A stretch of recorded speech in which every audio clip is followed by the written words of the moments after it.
And this is your DIY Super Stroke, Louie. And welcome to my DIY studio. Ako si Louie Arapan, isang PWD at isang stroke survivor. And for today's video, I just want to introduce myself.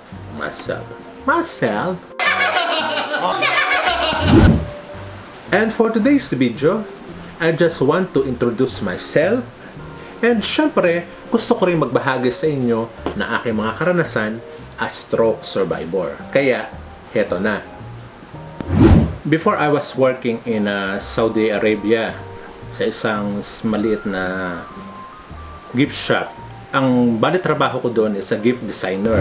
At doon nga sa trabaho ko ay doon na ako inabot ng stroke o atake sa utak dahil sa matinding high blood pressure. So nagkaroon ako ng aneurysm na naging dahilan kung bakit ako nagkaroon ng kung ba't ako na-disable, kasi yung kalahat, yung left body parts ng katawan ko is paralyzed. Gumagawa ako ng aking mga DIY vlog na gamit lamang yung aking kanang kamay. So hindi ko magamit itong aking kaliwang kamay dahil ito ay paralyzed. So sabi ko nga, itong aking left body part is paralyzed, pero inaral kong muli sa pamamagitan ng iba't ibang mga support system ko, kagaya ng aking family, mga kaibigan. I want to continue my life. So ayokong maging stagnant. So ayokong maging parang walang pakinabang. So dahil ang nature ko naman talaga sa buhay is to fight for my life, to fight for everything I want. Kung ano yung mga desire ko, kung ano yung mga dreams ko, talaga inilalaban ko yan. Kaya this time, kahit tayo ay disabled na, ay talaga inilalaban ko yung aking kagustuhan, so aking desire na bakit ako yung purpose ko sa aking buhay. Ngayon ay gusto kong i-share paano nga ba ako in-inspire. Binigyan ako ng aking therapist ng hope. Kasi before, yung aking therapist na yumao, si Ate Cecil na Egarge, so dito sa bayan ng Balen. Nang bago siya yumao, she told me na, Louie, kung gusto mong mabilis ka makarecover, kailangan ibalik ka doon sa dating mong mga ginagawa. Ibalik ka doon sa mga dati mong hobbies, ibalik ka doon sa gusto mong gawin. So dati mong trabaho. So ako before, no, ako mag-work sa Saudi Arabia as gift designer, as florist, ganon. Ang buhay ko, mahilig na ako sa arts. I love arts and crafts. So mahilig ako sa arts, mahilig din ako sa video, sa film. So lahat ng ito is inaral ko. Sabi ko, one time na nasa Saudi rin ako, I used to watch different vlog. So ang tatandaan ko noon, one of my favorite vlogger, kung mapapansin nyo, maingay ang paligid ko kasi mahalakas ang hangin at may bagyo. Pero hayaan na lang natin yan. So back to my story. So ang paborito kong vlogger na si Lloyd Cadena. So lagi ako nanonood sa kanya. Tapos one time nung nasa shop ako, sabi ko, one time gusto ko rin mag-vlog.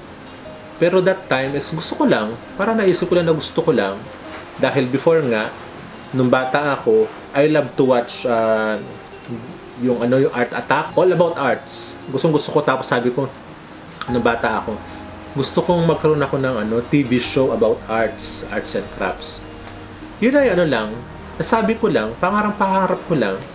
So nitong nangyari nga na ako ay na-stroke, tapos binigyan nga ako ng aking yumaong therapist ng idea how to recover faster, na ibalik ako sa dati kong ginagawa.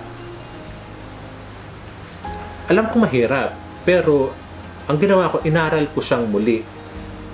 So nagsimula ako dahan-dahan, little by little, step by step, inaral ko muli. Hanggang sa maitayo ko itong aking mini DIY studio. Lahat ng ito is my idea. Ako lahat ang gumawa niyan. So lahat din ng gamit na nariyan is dahan-dahan kong pinundar. Kung magtataka kayo paano ko siya napundar, paano ko siya nabili, ganito, may mga kaibigan ako, family, na nagbibigay ng love gift, pera, cash, ganyan.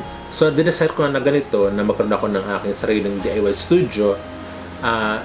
Yung mga pera, iniipon ko, hindi ko siya ginagastos. Tapos, unti-unti, bumibili ako ng mga gamit ko. Gunting, glue, paintbrush, stick glue. So, daan-daan ko siyang pinupundar.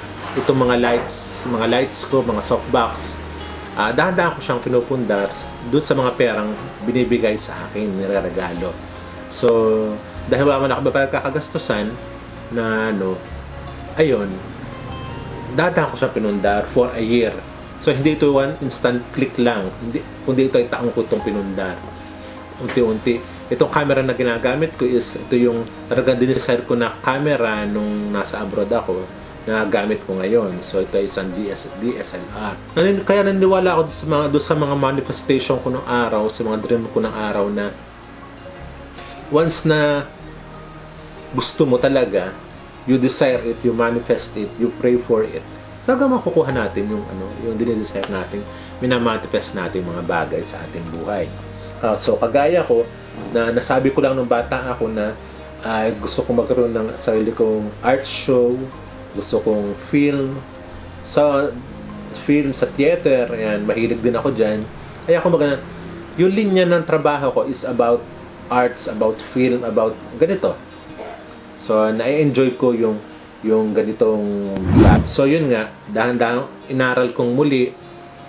Una, nag-create ako ng aking YouTube channel, and then sa pamamagitan ng YouTube Universities ay inaral ko paano mag-video editing, paano mag-film. So, simple. Yung habang ako ay bedridden, pinipilit kong bumangon, umupo sa bangko, aralin lahat, kahit ako'y parang mahihilo-hilo. So, dahil desire ko nga, talagang pilit ko siyang inaral. Nakatulong din ito na itong aking DIY vlog na ito lahat ng ginawa kong ito, for my therapy. Every time na I do my DIY vlog, talagang buong katawan ko kumikilos, lalo na ngayon. Kahit yung paa ko ay nag-spasticity, talagang pinipilit kong gumalaw kasi may gusto akong gawin.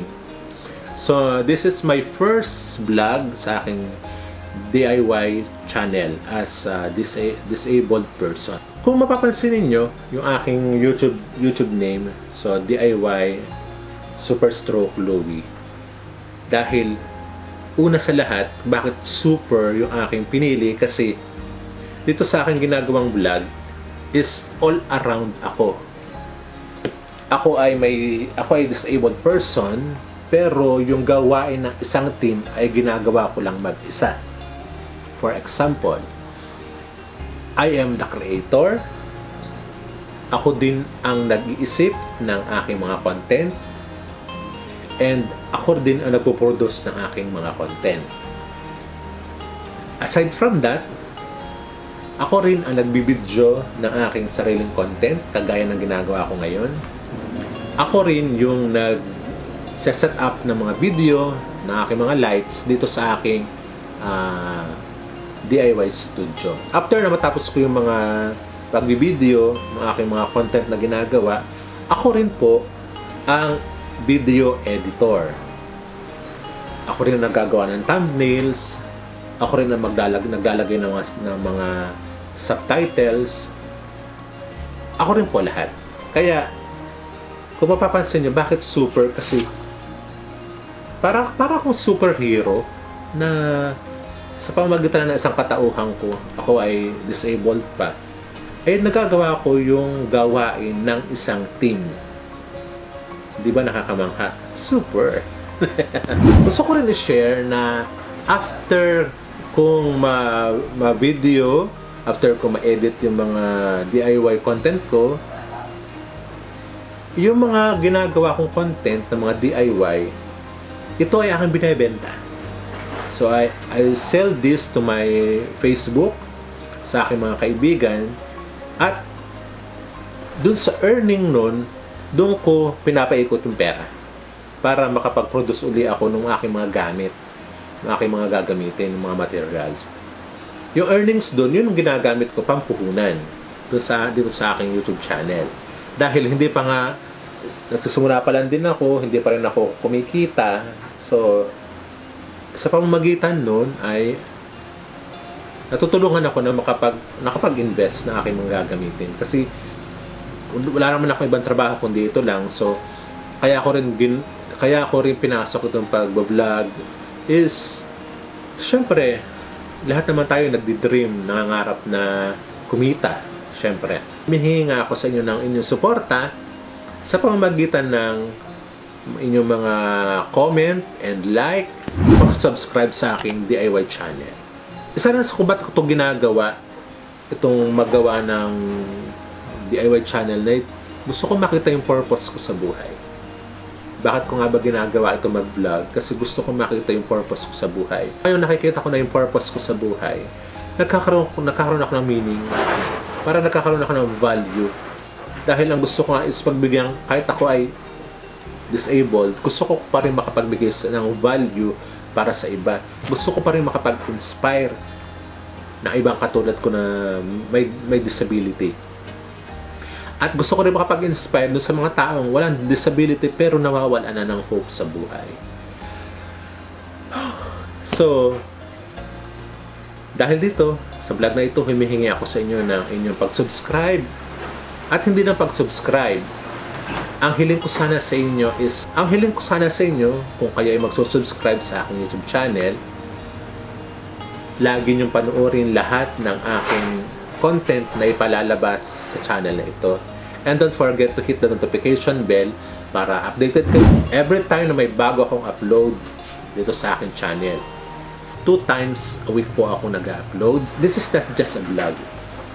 This is love.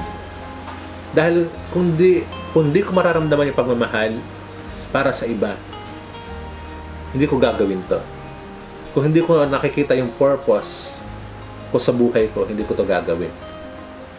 Kaya kung sino man po sa inyo ang nais mag-love gift, mag-donate sa aking YouTube channel, ay narito po sa may baba ang aking GCash number.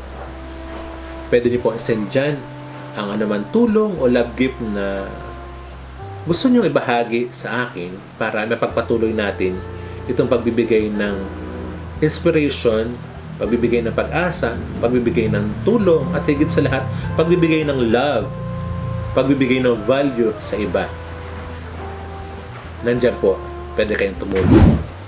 At hanggang sa muli, ito po ang inyong pambansang stroke DIY vlogger na laging nagsasabi sa inyo, my disability is my another ability.